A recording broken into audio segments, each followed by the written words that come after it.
Sir అలాగే ఇప్పుడు షెఫాలజిస్ట్గా మీరు అంటే మీ ప్రయాణం అద్భుతంగా ఉంది. మిమ్మల్ని ఇన్స్పైర్ చేసిన షెఫాలజిస్టులు లేకపోతే ఇన్ఫ్లుయెన్స్ చేసిన షెఫాలజిస్టులు ఎవరైనా ఉన్నారు సార్? ప్రస్తుతానికైతే అట్లా ఏం లేరు. మామూలుగా షెఫాలజిస్ట్ లేరు, కానీ ఇప్పుడు మనం డేటాను వెరిఫై చేస్తున్నాం సార్. ఈ డేటా చూసినప్పుడు దారుణం కనబడుతూ ఉంటుంది. రోడ్లు బాగాలేవు, ఈ సమస్యలు ఉన్నాయి. పోయినసారి చెప్పాం, ఈసారి చెప్పాం. కానీ మనకు పూర్వంలో దేశం కోసం ప్రాణాలు అర్పించి ఇంత కష్టపడి జీవితం మొత్తం పనంగా పెట్టి వాళ్ళు లాస్ట్లో ప్రాణత్యాగాలు చేసిన వాళ్ళు, ఇది ఎమోషనల్ కనెక్ట్ అయిన వాళ్ళు, వాళ్ళ రిఫ్లెక్షన్ ఇక్కడ లేదే అని బాధ వేస్తూ ఉంటుంది. వాళ్ళు ఎందుకైతే పోయారో, ఎందుకైతే కష్టపడ్డారో, మనం 10 రూపాయలు దానం చేయాలంటే 10 రకాలుగా ఆలోచిస్తాం. అటువంటిది కుటుంబంలో చీత్కారాలు అనుభవించి ఎన్నో రకాలుగా ఉండి వాళ్ళు ఒక లాఠీతో కొడతా ఉన్నా ఇంకా వందే మాత్రం ఎవడంటాడు సార్? వందే మాత్రం వాడికి ఎందుకు అవసరం? కానీ వాడి కోసం కాదు కదా. నెక్స్ట్ వచ్చి మనలాంటి జనరేషన్ వాళ్ళు ఇక్కడ ఊర్లలో ఇలాంటి సమస్యలు లేకుండా మన బ్రిటిష్ వాళ్ళు వెళ్ళిపోతారు, మన గవర్నమెంట్ వస్తుంది, అద్భుతంగా ఉంటుంది ఊహించుకుంటాడు. అలాంటి ఈ డేటా చూస్తున్నప్పుడు మా జీవితం ఇంకా ఇట్లాగే ఉంది కదరా అని చెప్పి బాధేస్తాం. అంటే వాళ్ళ భాగస్వామ్యం ఎందులో లేదని ఫీల్ అవుతున్నారు మీరు? అంటే ఎందులో లేదని? అదే వెళ్ళే పద్ధతిలో గవర్నమెంట్స్ తీసుకునే పాలసీ, పొలిటికల్ సినారియో సింపుల్ కదా సార్. ఒక పాలసీ జీవితాలు మార్చేస్తుంది కదా. సో ఆ పాలసీ మేకింగ్ లో కావాల్సిన ఫ్రూట్స్ అది అందట్లేదని ఒక బాధ. పాలసీ మేకింగ్ చేయాలి అంటే వాళ్ళు ఎమ్మెల్యేలు ఎంపీలు అవ్వాల్సిందే కదా సార్, అంతే కదండి. పాలిటిక్స్ లో కావాల్సిందే. నేను పొలిటికల్ గా తీసుకున్న డెసిషన్ లో వాటికి వచ్చే రిజల్ట్స్ లో వాళ్ళు ఏదైతే కలగన్నారో ఆ రిజల్ట్స్ కనపడలేదని, అది రిఫ్లెక్ట్ అవ్వట్లేదు ఆవేదన. 7 ఏళ్ళ నుంచి మీ ప్రయాణం మొదలు పెట్టారు ఒక షెఫాలజిస్ట్గా. ఈ రంగం ఎలా ఉంటుంది సార్? అంటే ఈ రంగంలోకి అంటే నేను చాలామంది చూస్తూ ఉంటాను, చాలామంది సాఫ్ట్వేర్ బ్యాక్గ్రౌండ్ నుంచి వచ్చిన వాళ్ళే ఇందులోకి వస్తూ ఉన్నారు. అంటే ఈ రంగంలోకి ఓన్లీ సాఫ్ట్వేర్ వాళ్ళే వస్తున్నారా, ఇంకా రకరకాల? అంత స్కోప్ లేదు సార్. యాక్చువల్లీ అందరికీ తక్కువే. ఇప్పుడు నేను అయిపోయాను కాదు, మామూలుగా దీంట్లో స్కోప్ చాలా. ఇప్పుడు ఏపీ వరకే చూసుకున్నాం సార్, 170 నియోజకవర్గాలు మహా అంటే మీకు ఉండేది. ప్లస్ టైమింగ్ చాలా తక్కువ. అంటే లోకల్గా చేసుకున్నాం, మళ్ళీ 5 years తర్వాత ఏం చేస్తారు? ఇప్పుడు మనది సెక్షన్ అంటే లైక్ సీజనల్ బిజినెస్, సీజనల్ గా ఉంటుంది, ఆన్ రెగ్యులర్ బేసిస్ ఉండదు. అంటే ఒక నియోజకవర్గం వరకు, ఒక జిల్లా వరకే చేసుకున్న చెప్తున్నారు. మళ్ళీ 5 years ఏం చేస్తారు? సో అట్లా అని చెప్పి జనాలు అనుకున్నట్టు కోట్లు వచ్చేయడం అలాంటివి ఏమి ఉండదు. అది వేరే విషయం లేండి. మామూలుగా ఓవరాల్గా స్టేట్ వైడ్, కంట్రీ వైడ్ చేయగలనుకున్నారు. దాంతో మీకు వాళ్ళు ఇచ్చే డబ్బులతో ఖర్చులే పోతాయి. సో మీరు ప్యాషనేట్గా ఏదో ఇట్లాంటి చేయాలనుకుని వచ్చిన వాళ్ళకి కొంచెం చాలా వరకు 99% ఈ ఫీల్డ్, అది మేబీ ఇంకా దానికంటే బెటర్ ఫీల్డ్తో ఆలోచించి రావచ్చు. కానీ ఇండివిజువల్గా ఏదో కొంచెం కన్ఫైన్ అవుదాం అనుకున్నప్పుడు కష్టమే. అంటే ఈ ఎలక్షన్లో షెఫాలజిస్టులు ఎక్కువ మంది పెరిగిన వాతావరణం అయితే కనిపిస్తున్నట్టు ఉంది కదండి. అంటే ఎక్కువ మంది పెరుగుతుంది సార్. హోటళ్ళు కూడా ఉండే మనకు అప్పుడు ఇక్కడ ఈ లైన్లో ఒక హోటలే ఉంది, ఇప్పుడు 4 hotels ఉన్నాయని చెప్పి అందరూ ప్రజలే పెద్ద అద్భుతంగా మారదు. ఇప్పుడు 4 hotels వచ్చాయంటే ఈ 4 సంవత్సరాల్లో ఆ వీధిలో 4 రెట్లు పెరగలేదు. అదే మనుషులు ఉన్నారు, అదే అపార్ట్మెంట్లు, హోటల్ మటుకు 4 వచ్చాయి. ఈజీ కదా పెట్టడం. ఇప్పుడు ఒక ఎమ్మెల్యే అప్రోచ్ అయ్యి ఎలా చేస్తారు ఏంటి అని అనవసరం. ఒక్కొక్కటి ఒక మెథడాలజీ, రైట్ రాంగ్ పక్క పెడదాం.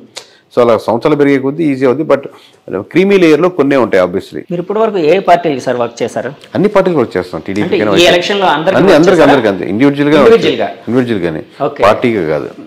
ఎవరికైనా పార్టీ పరంగా ఏమైనా చేసిన సందర్భాలు చేయలేదు. ఏ పార్టీ వాళ్ళైనా మాకు చేయించండి ఇట్లా. అంటే ఆ పార్టీలో ఉండే ముఖ్య నాయకులు ఏదైనా అడుగుతున్నారు అనుకుంటే ఇన్ఫర్మేషన్ వాళ్ళు చెప్తుంటాం, కానీ ఆ పార్టీకి అసోసియేట్ ఏం చేయలేదు. ప్రశాంత్ కిషోర్ గారు అంటే అప్పుడు తెలుగు రాష్ట్రాల్లో చేశారు, తర్వాత బీహార్, ఇంకా రకరకాల బెంగాల్, వెస్ట్ బెంగాల్, ఇంకా రకరకాల ప్లేసులకు వెళ్ళారు కదా. అలాగే మీకైనా ఆలోచనలు ఉన్నాయి? అది ఆబ్వియస్లీ చేస్తాం సార్. మామూలుగా చిన్న ఎమోషనల్ డిఫరెన్స్ ఉంటుంది, కానీ ఒక స్టేట్కి మిగతా నెంబర్స్ అన్ని సేమ్ ప్యాటర్న్లో ఉంటాయి చేసే పద్ధతి.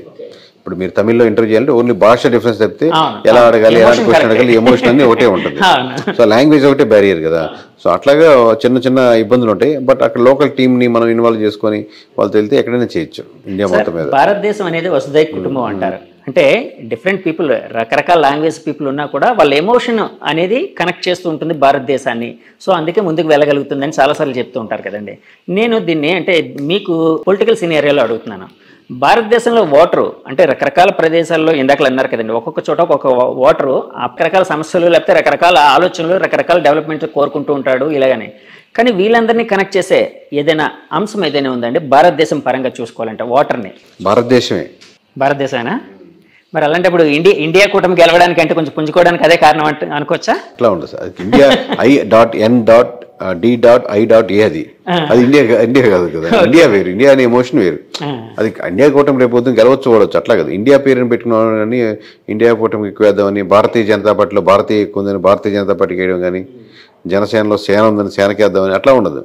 వేయాలనుకుంటే వేస్తారు, పేరు ఏదైనా సరే. సార్ ఇప్పుడు మీరు ఒక షెఫాలజిస్ట్గా రాజకీయాలు అన్నీ పరిశీలిస్తూ ఉంటారు కదా సార్, పరిశీలిస్తారు సార్? పరిశీలిస్తాం అందరినీ. సో మోదీ గారు మేనియా అంటే వాళ్ళు 400 సీట్లు అన్నారు. సో చాలా తక్కువ వచ్చాయి, 290+ ఏదో సంథింగ్ ఏదో వచ్చాయి. సో అలా కావడానికి కారణం ఏంటంటారు సార్? ఒక షెఫాలజిస్ట్గా మీ ఆలోచన ఏంటి, విశ్లేషణ ఏంటి? అదే ఆబ్వియస్గా థర్డ్ టర్మ్ కాబట్టి వ్యతిరేకత ఉంటుంది.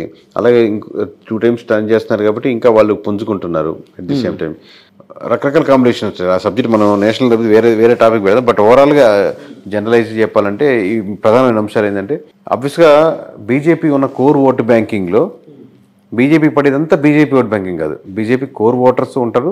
At the same time Congress మటుకు రాకూడదు అనుకునే దానికి ఇమీడియట్గా కనపడే ఆల్టర్నేటివ్ ఉండేవాళ్ళు ఉంటారు. అలాగే ఇండివిజువల్గా ఎంపీ క్యాండిడేట్లు వాళ్ళు సొంతంగా తెచ్చుకునే ఓట్ బ్యాంకింగ్ 5% 10% ఉంటుంది. ఇలా మొత్తం మీద కాంబినేషన్, కానీ ఆ కాంబినేషన్ ట్యాక్స్ తగ్గుతూ ఉందన్నమాట.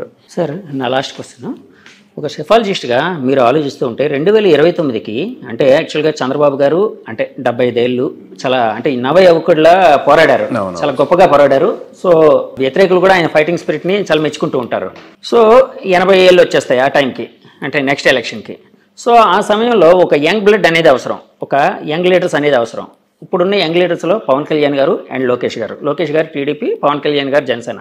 వీళ్ళిద్దరిలో ఎవరి భవిష్యత్తు బాగుండే అవకాశం ఉండొచ్చని ఒక షెఫాలజిస్ట్గా ఊహిస్తూ ఉన్నారు? ఊహాజనితమైన ప్రశ్న అదే సార్, అందుకే వాళ్ళ చేతిలో ఉంటుంది. కానీ ఇప్పటి నుంచి ఎటువంటి నిర్ణయాలు తీసుకుంటారు, ఇద్దరిలో ఎవరి భవిష్యత్తు బాగుంటుందంటే ప్రజలు అంటే ఇప్పుడు ఆల్రెడీ హీరో అన్నంత మాత్రం హీరో కనెక్షన్ ఎక్కువ ఉంటుందని, లేకపోతే రామారావు ఫ్యామిలీ నుంచి కాబట్టి లోకేష్ ఎదిగిపోయేదానికి ఆస్కారం ఉంటుంది, అలా ఉంటుంది. ఈ రోజు డే 1 నుంచి మీరు అబ్జర్వ్ చేస్తారు. Now you're going to MLA. First time MLA first time అసెంబ్లీలో అడుగు పెడుతున్నారు యాజ్ ఎమ్మెల్యేగా. ఎందుకంటే అది రామారావు మనోడు కావచ్చు, లేకపోతే సీఎం కొడుకు కావచ్చు, లేకపోతే ఇతను హీరో కావచ్చు, ఎవరైనా కావచ్చు, పక్కన పెడితే ఇప్పటి నుంచి మీరు ఎలా బిహేవ్ చేస్తారు, ఎలా ఉంటుంది, ఎలా ఎమోషనల్గా జనాలు కనెక్ట్ చేసుకుంటారని బట్టి మీరు వాళ్ళని ఓడించి మీరు ముందుకు వెళ్ళడం అనేది ఉంటుంది, ఆస్కారం ఉంటుంది. అంతేగాని మామూలుగా ఓవరాల్గా హైపోథెటికల్గా చెప్పలేదండి. వైసీపీ వాళ్ళు మళ్ళీ పుంజుకోవాలంటే ఏం చేస్తే బాగుంటుంది సార్? స్టిక్ అవ్వాలి ఫస్ట్, లీడర్షిప్ ఫస్ట్ ధైర్యం ఇవ్వాలి. అయిపోయింది. మనకు 30% ఓట్ బ్యాంకింగ్ ఉంది, 130 మంది నిలబడ్డారు. మనకు ఇంకో 10-15% పెంచుకునేదానికి 20% పెంచుకునేదానికి ఆస్కారం ఉంది. పెంచుకోవడానికి ఏం చేయాలంటాం? అదే ఫస్ట్ ఇదే చెప్పాలి, నమ్మకం కలిగించాలి. ఓట్ బ్యాంకింగ్ ఉంది కదా, నమ్మకం కార్యకర్తల్లో కలిగించాలా, ప్రజల్లో కలిగించాలా?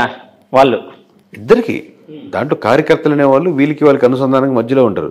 కార్యకర్తలకి కలిగించాలి, జనాలకి నమ్మకం కలిగిస్తున్నప్పుడు జనాలకు నమ్మకం వస్తున్నప్పుడు కార్యకర్తలు ఇంకొంచెం ఎక్కువ పనిచేస్తారు. ప్రజలు నమ్మకం మీరే అంటే నాకు ఓట్లు వేసిన వాళ్ళే కదా ప్రజలు. అంటే ఇతని పర్స్పెక్టివ్లో, జగన్మోహన్ రెడ్డి గారి పర్స్పెక్టివ్లో మీరు నిలబడద్దు, ఓట్లు వేసిన వాళ్ళు నిలబడద్దని చెప్పాలి కదా, మీరు అపోజిషన్ వేసిన వాళ్ళు నిలబడద్దని చెప్పాల్సిన అవసరం లేదుగా. జగన్మోహన్ రెడ్డి గారికి పక్కన పెట్టి పవన్ కళ్యాణ్కి ఓట్లు వేసినట్టు మీరు బాధపడద్దు అని అనలేం కదా. సో ఈయనకు ఓట్లు వేసిన వాళ్ళు రిప్రజెంట్ చేస్తూ అందరు మీటింగ్ పెట్టలేము కాబట్టి జనరల్గా స్టేట్మెంట్స్ ఇవ్వగలుగుతారు.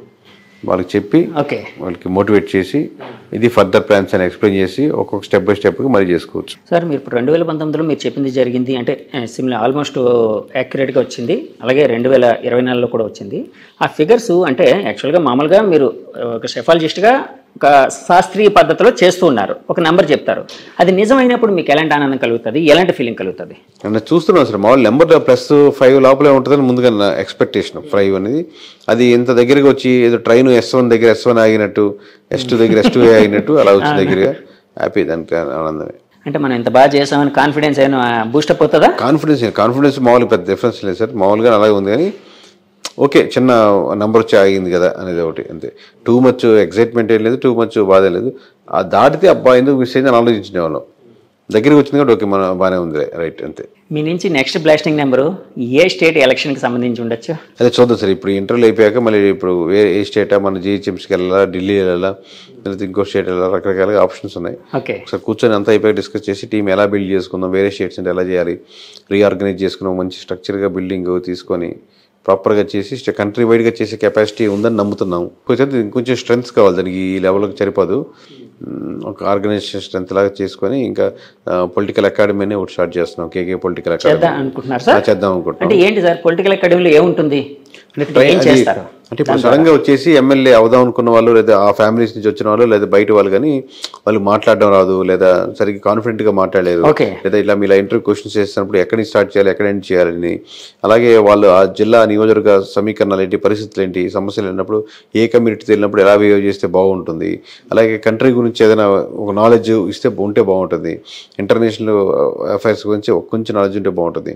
ఇలా ఓవరాల్గా ఒక ప్యాకేజ్ లాగా కెమెరామ్యాన్కి చిన్న కెమెరా ట్రైనింగ్ లాగా స్టార్టింగ్ ఇనిషియల్ ఎలా పట్టుకోవాలి, బేసిక్ థింగ్స్ లాగా ఇక్కడ మనం లీడర్లు కాదు కానీ లీడర్ అయ్యేదానికి కావాల్సినటువంటి స్కిల్ సెట్ని కొంచెం పెంచేటట్టు ఒక 21 days ప్రోగ్రామ్ లాగా చేస్తే దానికి ఇప్పుడు అందులో ఫ్రంట్ ఫేస్ లా ఉండి చేయాలని ఒక థాట్ దాన్ని చేస్తున్నాం. ఎప్పుడు రూపుదాల్చొచ్చు అదే ఇంకా మనం ఎప్పుడు అనుకుంటే అప్పుడే, బట్ ఈ ఇంటర్వ్యూస్ అన్ని పెట్టుకుని డిస్కషన్ చూస్తున్నాం సార్. ఇప్పుడు మీ టీంలో ఎంతమంది ఉన్నారు సార్? ఇప్పుడు మా team overall 30 members, but elections అయిపోయినాయి కాబట్టి కొంతమంది తగ్గించుకొని కొంతమంది సరిగ్గా చేయని వాళ్ళని పక్కన పెట్టు. 30 members యాక్టివ్ గా ఉండేవాళ్ళు. అది కాకుండా ఇందాక ప్రతి జిల్లాకి అవుట్ సోర్సింగ్ వాళ్ళు 30 members, ప్రతి జిల్లాకి వేరే వాళ్ళు లేదా స్లీపర్ సెల్స్, వీళ్ళంతా నేను నా టీం కాదు కదా, వాళ్ళు ఇండివిజువల్స్, వాళ్ళ టీమ్స్. అది బట్ మీరు అడిగిన కోర్ నా టీం కాబట్టి. అంటే మీరు సర్వేయింగ్ విషయంలో వేరే వాళ్ళ మీద కూడా ఆధారపడుతుంటారు, వేరే సంస్థల మీద ఆధారపడతారా? ఇందా చెప్పింది సార్, ప్రతి ఆర్డర్ ని అవుట్ సోర్సింగ్ కూడా చేస్తాం. ఓకే, వాళ్ళు ఇచ్చిన రిపోర్ట్ కూడా తీసుకుంటాం ఒకసారి, ఉప్పు కారం లాగా వేరే అవుట్ సోర్సింగ్ కూడా. ఇదేంటంటే ముందు మన 3 leaders మనమే, ఎక్స్ట్రా లీడర్ కూడా ఒకరేమో మనం తప్పు చేసాము, మనం గ్రూప్ లో పోతున్నాము, మనకు ముసుగులో ఉన్నాము, అందుకని వేరే సంబంధం లేకుండా ఇక్కడ చేపిస్తాం. సార్ థ్యాంక్ యూ అండి. మళ్ళీ నెక్స్ట్ బ్లాస్టింగ్ నెంబర్ కోసం వెయిట్ చేస్తుంటాం మీ దగ్గర నుంచి. వ్యూవర్స్ చూసారు కదండి, ఇది కేకే గారు అనగానే యాక్చువల్గా ఆయన అసలు పేరు చాలా మందికి తెలియదు. ఆయన అసలు పేరు కిరణ్ కొండేటి గారు. సో కిరణ్ కొండేటి గారు అలియాస్ కేకే గారు. సో ఆయన అంతరంగం, ఆయన మనతో చాలా విషయాలు పంచుకున్నారు. ఈ ఇంటర్వ్యూ మీకు నచ్చితే మా ఛానల్ లైక్ చేయండి, కామెంట్ చేయండి, షేర్ చేయండి, సబ్స్క్రైబ్ చేయండి. Thank you very much. Signing off, me Jagadish. By by.